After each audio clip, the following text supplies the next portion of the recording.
आणि आता महत्त्वाच्या बातम्या आपण पाहूया। खासदार रणजित निंबाळकर समर्थकांची टेंभुर्णीमध्ये बैठकीला आमदार शहाजीबाबू पाटील, जयकुमार गोरे आणि महायुतीचे पदाधिकारी उपस्थित। मोहिते पाटील साहेब सुद्धा बरोबर येतील। पक्षाचेच ते कार्यकर्ते आहेत, मी पक्षाचा कार्यकर्ता आहे आणि राहिलेले फलटणचे आमदार सुद्धा महायुतीमध्ये बरोबर येतील। कुणी या मतदारसंघामध्ये विरोधात राहणार नाहीये। शरद पवारांच्या गटातील संभाव्य उमेदवारांची यादी समोर। माढ्यातून धैर्यशील मोहिते पाटलांचं नाव आघाडीवर, सूत्रांची माहिती।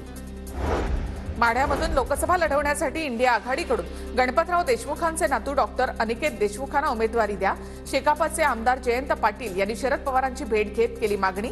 माढ्यामधून महादेव जानकर अनिकेत देशमुखांना विरोध करणार नाहीत, जयंत पाटलांना विश्वास। एखाद्या जागेवर बोलणं शक्य नाही, अजून जागा वाटप जाहीर होणं बाकी। सांगलीच्या जागेवरील काँग्रेस आणि ठाकरे गटामधील रस्सीखेचीवरून जयंत पाटलांची प्रतिक्रिया। इंडिव्हिज्युअल जागेविषयी अशी प्रतिक्रिया व्यक्त करणं शक्य नाही। प्रचार अजून सुरू नाहीये। आपली सगळ्यांच्या जागा वाटप पूर्ण जाहीर होईल, त्यानंतर प्रत्येक उमेदवारांची नावं जाहीर होतील, त्यानंतर प्रचार सुरू होईल। कोल्हापूरच्या बदल्यात आम्हाला सांगलीची जागा, हातकणंगलेच्या जागेसाठी राजू शेट्टींशी चर्चा सुरू।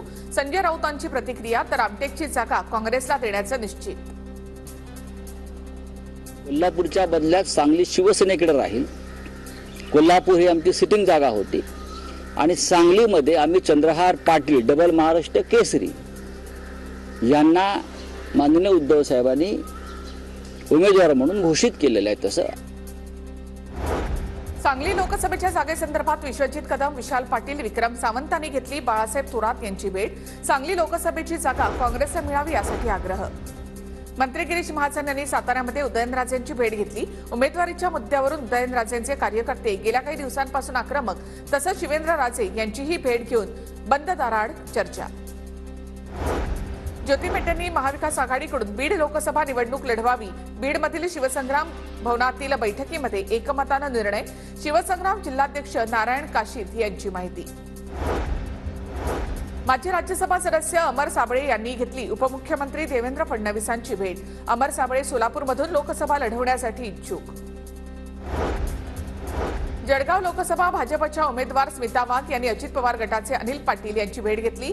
लोकसभेच्या विषयावर स्मिता वाघ यांनी मंत्री अनिल पाटील यांच्याशी चर्चा केली। भाजपला पक्षाचं चिन्ह कमळऐवजी घरफोडी करण्यासाठी हातोडा देऊन टाका। उद्धव ठाकरेंचा फडणवीसांवर पलटवार।